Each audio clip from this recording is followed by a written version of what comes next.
Hey everybody, welcome back to the channel. If you're new here, welcome to Mommy Trader. On this channel, I am documenting my family's journey to financial independence and generational wealth, and we plan on achieving that through investing in the stock market, cryptocurrency, real estate, and just overall increasing our net worth. So if that sounds interesting to you, go on and hit the subscribe button, like the video, and join us on this journey.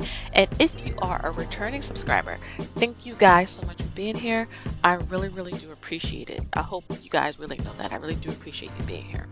So in today's video, we're going to do our weekly Robinhood check-in. Again, I like doing this because I like to show the good and the not so great side to investing. You can see that the account is down today. Though the market is still open, even during after hours, which I do talk about. After hours is when the market may be officially closed, but stocks still move in that period between 4 and 8 p.m., which is considered after hours in the market. And so you may see this account move up and down, but again, we're down on the day. $158.56 or 2.11%. And again, on red days, remember when the market is not doing so great, those are great opportunities to buy. Remember, you don't want to try to buy as the market is going up. You want to wait for dips, because I'm telling you, the market always pulls back, and when it does pull back, that is a great opportunity for you to get in at a decent price. And so this Robinhood account is mainly for dividends. Now we have a little bit of crypto in this account that I bought when I first opened it because I didn't know so much, and I was kind of FOMOing it on. But I do have crypto in our Coinbase account, which I'll link above so you can go back and look at our most recent video. But this account is really for building up our dividend portfolio, and hopefully we would like to get this account probably around 15,000 by the end of this year, but we'll see. But the main idea is to build up dividends, because again, dividends is the lifeblood of wealth. You own the stock and you get paid for just owning the stock, and that's whether you do it in an index fund or an ETF or just individual stocks. You want to go after stocks that pay dividends. Now, here are some of the positions that we have, and I'll go over each of these. So we have 6 shares of Ford. Let's click on Ford, and you can see that after hours is up 4% or 35%. We have I'm looking at the average cost, excuse me. We have 6 shares of Ford at an average cost of $7.06. So you guys can see our total return. We are up 63.68% or $27. Let's go back. Let's go to our next one, Cardinal Health. Now we have let's see, 5.05 shares of Cardinal Health. We have an average price of $51.35, and the total return we received on Cardinal Health is 7.88%. And so you guys can see that, you know, we're doing pretty good, considering this account has been in effect since I think it was September 19th. So, you know, not doing too bad. And you guys can scroll down on any company that you look up, and you can see details like who the CEO is, how many employees, where the headquarters are, where it was founded. And this is what I really like to look at as well. It is not only just the volume, which I like, and the market cap, but the dividend yield, because when it comes to dividend investing, the dividend yield is really important. That will determine how much the dividend you get will be for that particular month or quarter. Next, let's go to Walgreens. And again, just let me pause. I know I've gotten some questions about the terminology and investing and what things mean, and I am going to do a series on investing. I'm not sure if it'll be 3 or 4 parts, but what I'm going to do is do a beginner series. I'm going to focus the first part of the video on terminology, and then the second part of the video I'm going to pull up Robinhood, and I'm going to go through and explain this is what I mean when I say ticker. WBA is the ticker. The name of the company is this. You can find your average cost here, so on and so forth, so you guys can really understand the basic foundations of investing. And I want to make sure that you guys, you know, understand what you are doing.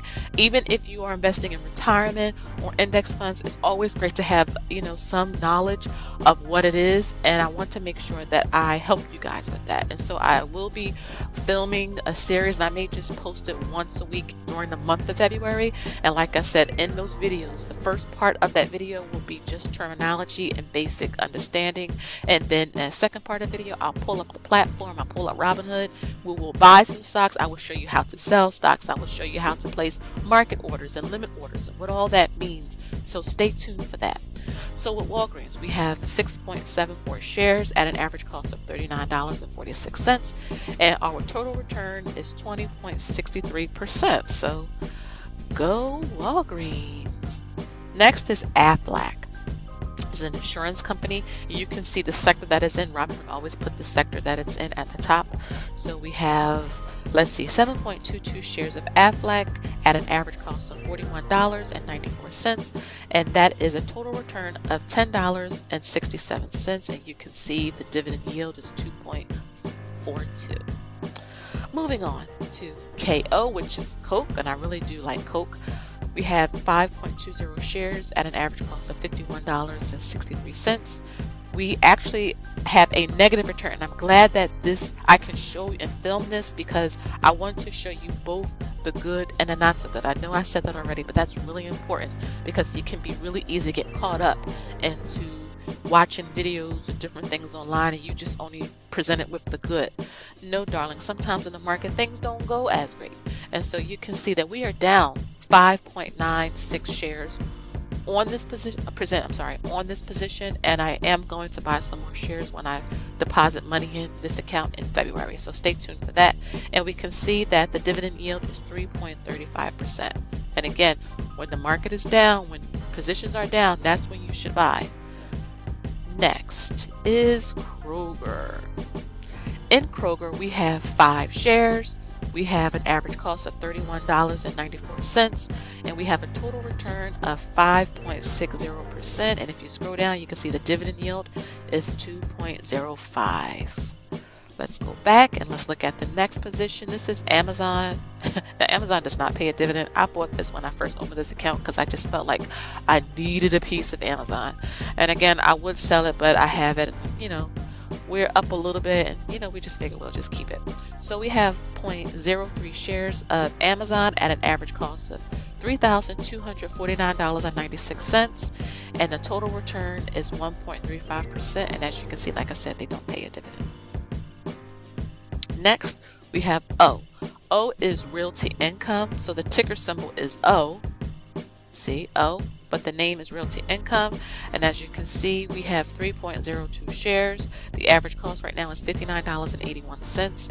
We have a total return of minus 0.37, so we're a little bit down in this position, but I would love to get some more Realty Income, and they pay a really good dividend at 4.74%. Let's go on to the next one. We have AT&T, which is one of my favorites. We have 10.34 shares at an average cost of $28.66. We're up 1.14 on this position. We have a pending dividend, which I'll go into detail about in passive income report. And look how much this pays out, 7.21 dividend. AT&T is one of the best dividends you can get. It's definitely a dividend aristocrat, which basically means companies who have been paying out dividends and have had strong performances over the past 25 years. They are considered aristocrats. Next is Intel. We have 0.34 shares of Intel at an average cost of $53.80, and we have 4.30%, and the dividend is 2.11. Moving on to BP. I really have been enjoying BP as well. We have 8.40 shares of BP at an average cost of $20.84. Total return 14.85%, which that's pretty good. And the dividend yield is also a nice one, 7.79. Moving on. Let me just try to get this. Okay. We have Kronos Worldwide, and we have 7.66 shares in this account at an average cost of $14.66, and the total return is 4.84%, and the dividend yield is 4.76.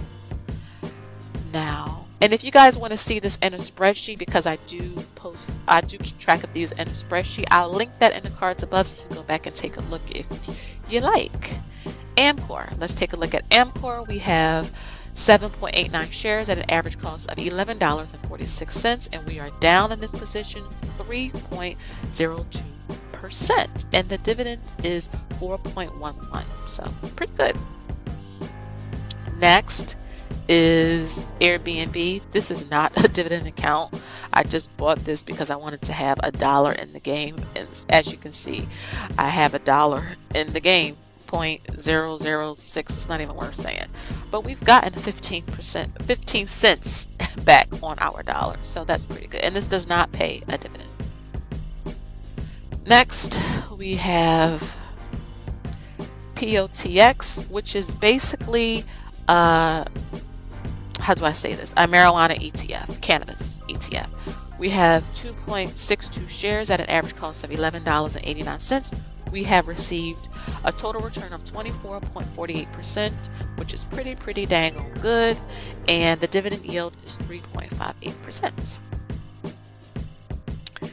We are heading into the home stretch here. Maine, we have 5.03 shares at an average cost of $31.71. And total return is 4.15%, and the dividend yield is 7.53. This is another good one. I need to get some more of this of Maine. Next is Stag Industrials. We have 2.33 shares at an average cost of $30.94. Total return 0.39%, and the dividend yield is 4.65. I think we have two more left. Yeah, two more left. Gladstone Capital. We have 8 shares of this at an average cost of $8.81. Our total return is 5.77%, and the dividend yield is really good. It's 8.48%. So that's a goodie. And our last one is American Financial Trust, and this is a real estate sector stock. We had 11.24 shares at an average cost of $7.69. We are up just 1.73%, but look at the dividend, guys. Look at the dividend. It is 12.28. Oh my goodness, that is so great. So guys, that is our update for the month of or for the week, actually. For the week, and I'm really hoping that you guys are getting some motivation. Again, in my previous video, I'll link it above, where I put $100 in this account because we came under in our power bill, and I put $10 in 10 of our positions, just to show you guys you can use any amount of money and invest. You don't have to have $1,000. You can use any amount of money to invest and start to build your wealth picture, your wealth portfolio, and dividends is a great way to start that. So these are our dividends, and again, if you guys have any questions, please leave them in the comments below. I really hope that you guys enjoyed this video. Go on and give it a like if you haven't already, subscribe if you haven't already, and I will see you guys in the next one. Have a good one, guys. Bye bye.